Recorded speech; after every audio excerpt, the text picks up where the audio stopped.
इसको गौर से देखो। ये देखा यहाँ पर? आज पेट भर कर खाना खाएंगे, पता नहीं दोबारा ये मौका मिलेगा कि। कुछ भी तो नहीं हूँ मैं उसके लिए, जो भी है वो विधि ही है। अब नहीं रहेगी। गुड बाय विधि। टोनी से पहली बार लाइफ में गलती हो गया। क्या? अपू ने लड़की को उड़ाया, लेकिन गोली लड़की को नहीं, उसके बाप को लगी। रोशन जी संभालो अपने आप को। नो।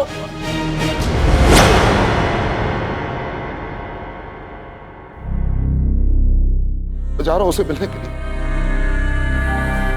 मैं भी साथ चलूं। चलो चलिए। रुकिए रोशन जी।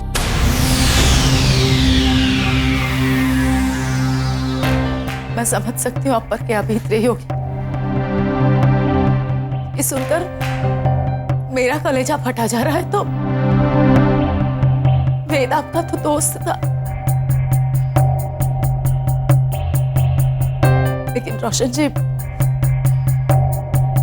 अब वेद के अंतिम संस्कार में ना ही जाए तो अच्छा।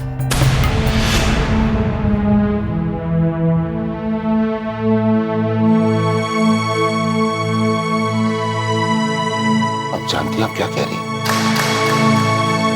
कि मैं वेद के अंतिम संस्कार में ना जाऊं? ऐसे कैसे हो सकता मलिका जी? तो माना कि हम दोनों के बीच में रंजिश थी, हमारे बीच में तू मैं हुई, उसने मुझे सरेआम थप्पड़ मारा।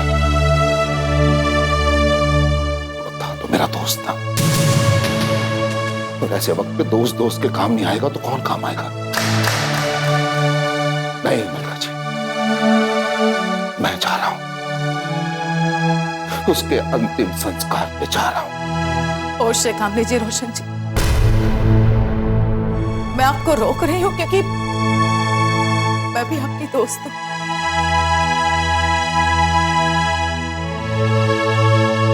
रोशन जी, वेद का खून हुआ है, पुलिस केस हुए बगैर नहीं रहेगा।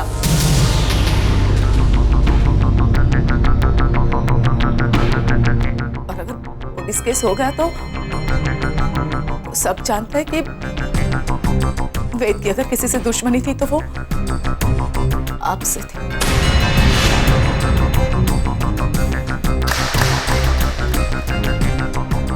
ऐसे नाजुक मौके पर अगर विधि अपने आपे से बाहर हो गई तो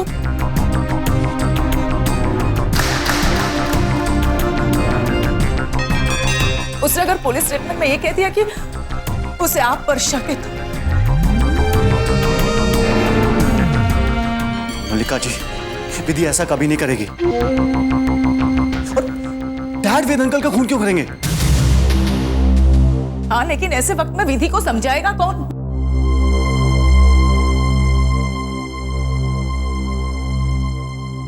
रोशन जी, अगर वेद आपका दोस्त था तो मैं भी आपकी दोस्त हूं। आप मेरी चिंता समझिए। विधि ने पुलिस स्टेटमेंट में आपका नाम दे दिया तो आप गिरफ्तार भी हो सकते।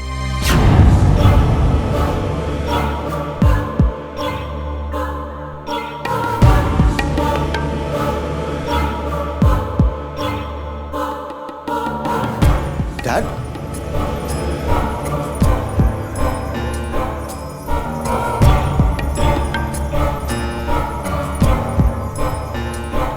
डैड अब आ रहे हैं।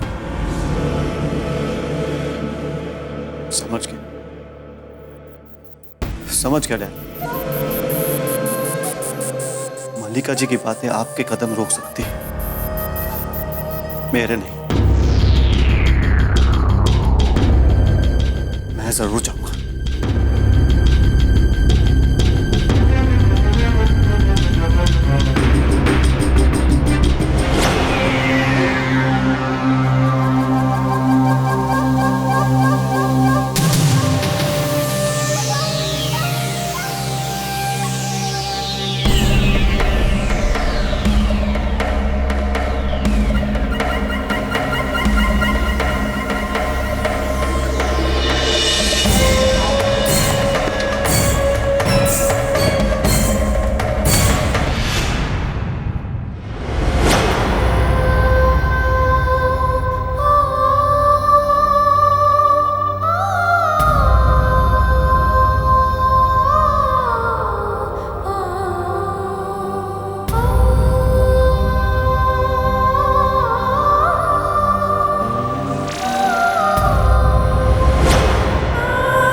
मेरी बेटियां मेरा गुरूर है और तुमने मेरे गुरूर को ललकारा है।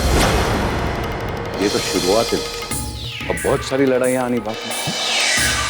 तुम्हें इन आंसुओं को पोंछना होगा।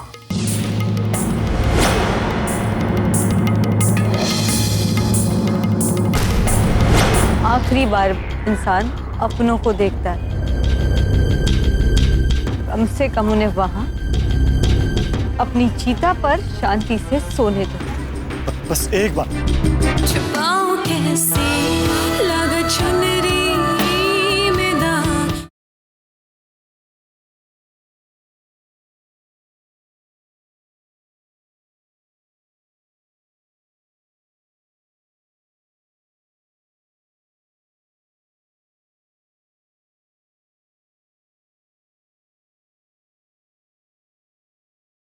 छुपाऊं कैसे लगा चुनरी में दाग।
जल्दी हुई चीता मेरे पापा की। सब क्या हो गया विधि? जब वो अपनी आखिरी सांसें ले रहे थे तो वो मुझे देख रहे थे, सुमन को देख रहे थे। आखिरी बार इंसान अपनों को देखता है।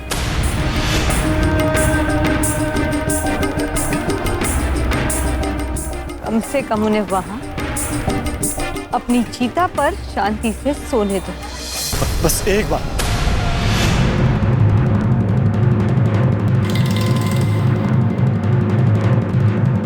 आगे मत आना, तुम्हारे सारे हक यहीं पे खत्म हो जाते। इतनी दूर से भी अपने पापा की चिता देखने का हक मैं तुम्हें सिर्फ इसलिए दे रही हूँ क्योंकि किसी समय पापा ने तुम्हें अपना माना था।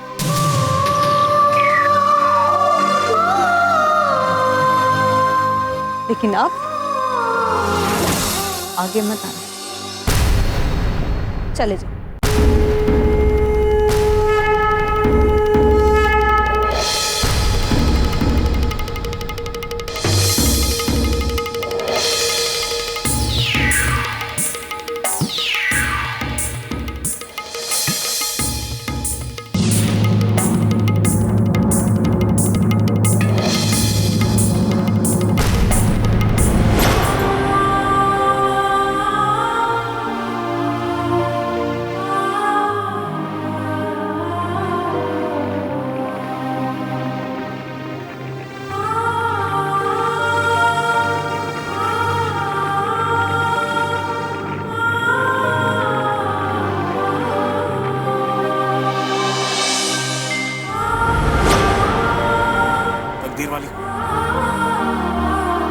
सब चले गए, अपन भी घर चलते ना। मुझे कुछ देर अपने पापा के साथ अकेले रहना है। तुम जाओ और सुमन को भी लेकर जाओ।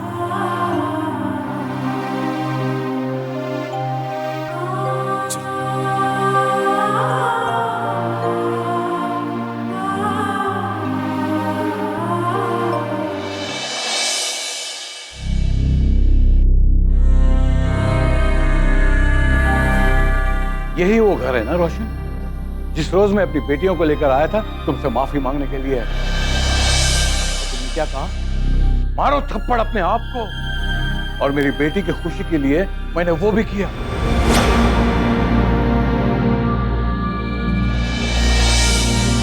यही वो घर है जहां मेरी बेटी हाथ में मेहंदी लगाए आने वाली थी और तुमने उसे चोर बनाकर लॉकअप में डाल दिया।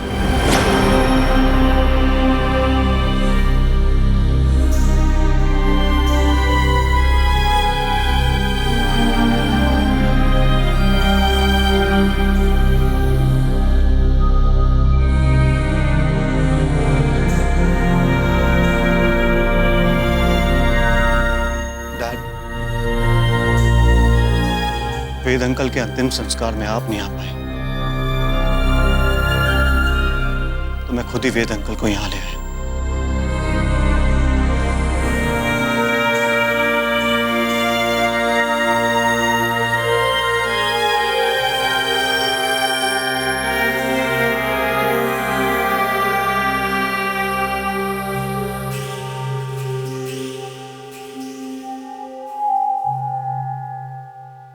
ये रहे वेद अंकल।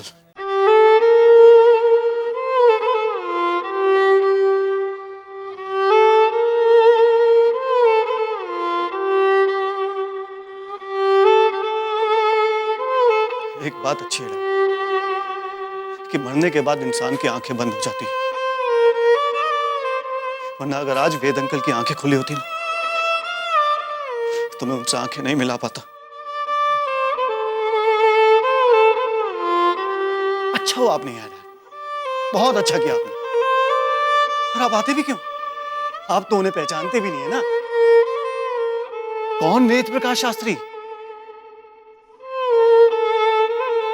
आप तो ये भी भूल गए होगे ना कि आपके स्ट्रगल के टाइम में उन्होंने आपको खाना खिलाया था, अपने हाथों से उन्होंने चाय पिलाई थी, आपको पढ़ाया। सब भूल गए ना आप डैड?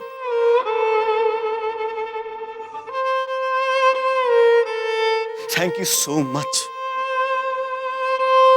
बहुत अच्छा कि आप नहीं आए, क्योंकि अगर आप आते तो आपकी इज्जत घट जाती। लोग कहते कि मिस्टर रोशन नंदा इतना बड़ा फिल्म प्रोड्यूसर डायरेक्टर हाल के एक छोटे से एक्टिंग टीचर के अंतिम संस्कार करने गए। अच्छा वो आप नहीं आए। और वैसे भी आपको तो अपना बिजनेस संभालना था। 150 करोड़ की फिल्म जो है, इसी बहुत अच्छा किया। जानते हैं डैड, वेद अंकल को गोली लगी थी, मर्डर किया किसी ने उनका।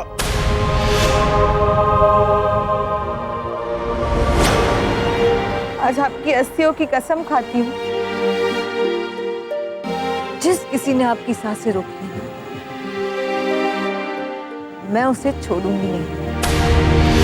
छुपाऊं कैसे लगा चुनरी में दाग।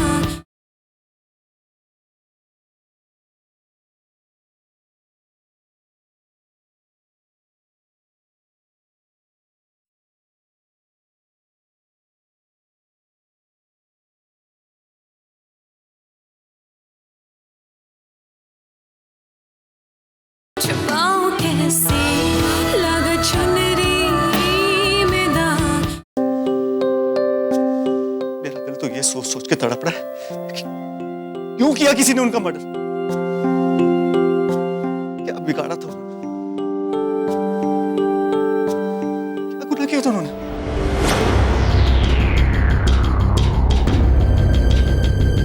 जिस किसी ने उनका मर्डर किया ना,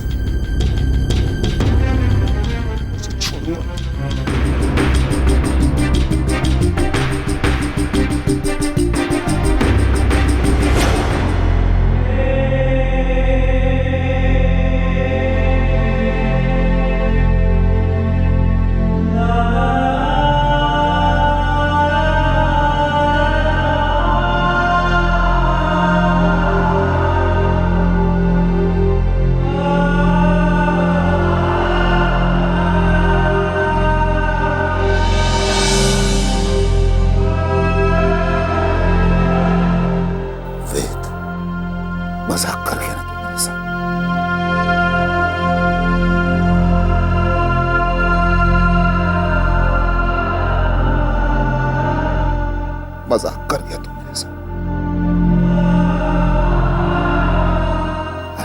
सकता मैं तुझे?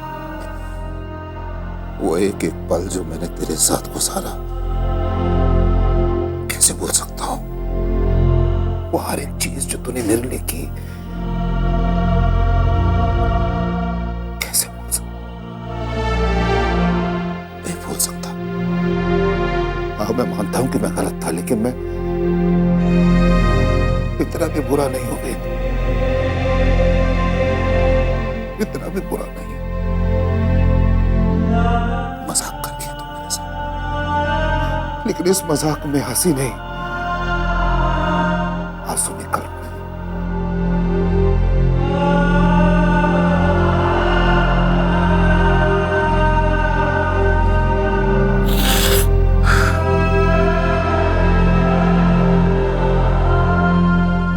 लेकिन एक बात है बेहतर, दुनिया जानती है कि मैं तेरा सबसे बड़ा दुश्मन हूं। अगर पुलिस इन्वेस्टिगेशन में बात निकली तो शक मेरे पे आएगा, इसलिए मुझे ये पता लगाना जरूरी है कि तुझे गोली किसने मारी,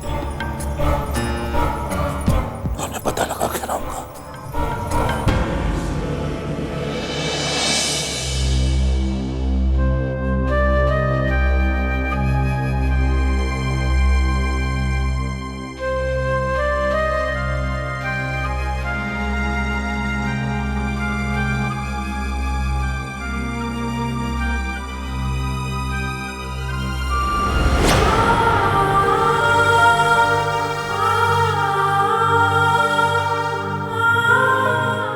पापा,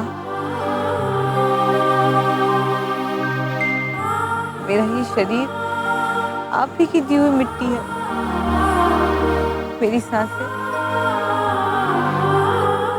आप ही की दी हुई जिंदगी है।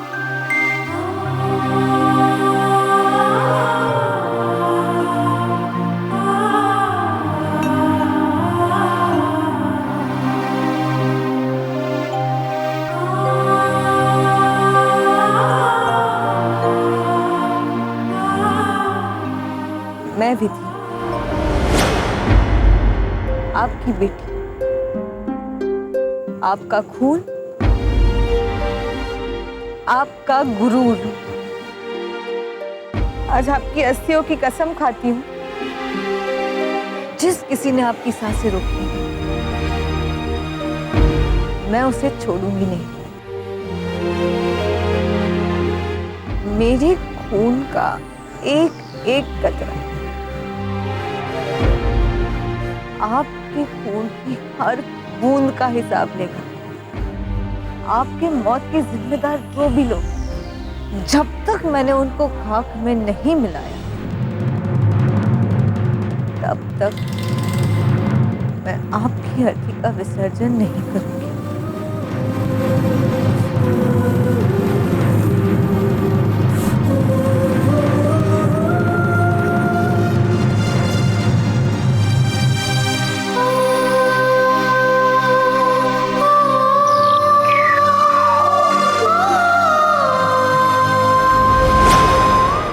जब तक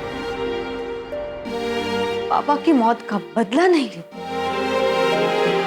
उनकी अस्थियों का विसर्जन नहीं करती, हम यहाँ से कहीं नहीं जाएंगे।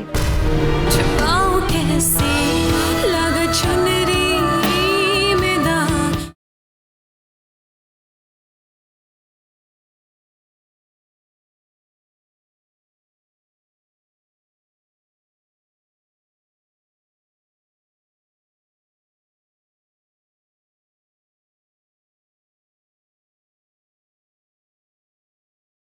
छुपाऊं कैसे लगा चुनरी में दाग।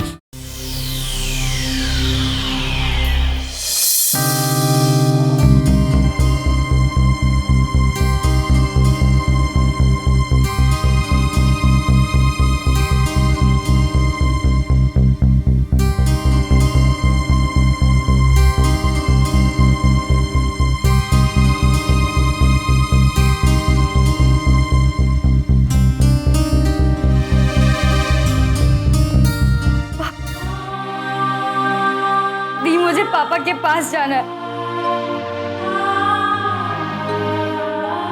ये सब क्या हो गया दी? हमने क्या बिगाड़ा था किसी का दी?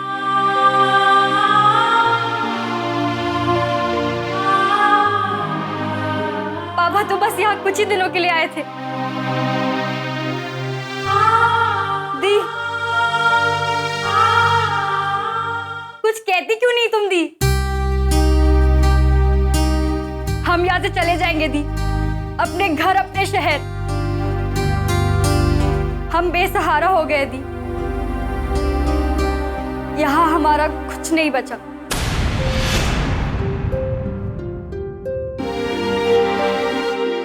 कुछ नहीं बचा?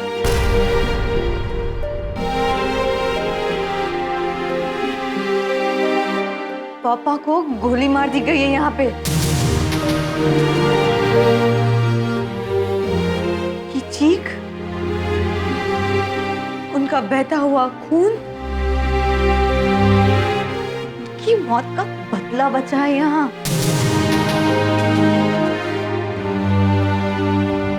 उनकी मौत के जिम्मेदार जो लोग हैं ना, वो यहीं पे है, जिंदा है। इस जमीन पर पापा को गोली मारी गई। मैं जब तक पापा की मौत का बदला नहीं, उनकी अस्थियों का विसर्जन नहीं करती, हम यहाँ से कहीं नहीं जाएंगे।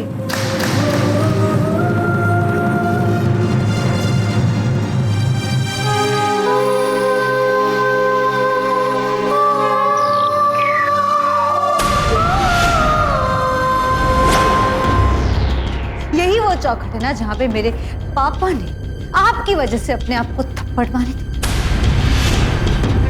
यही घर, यही चौखट पे मेरे पापा ने कुछ कस्में खाई थी। पर तुम सबको ये चेतावनी थी, बच के रहना मुझसे।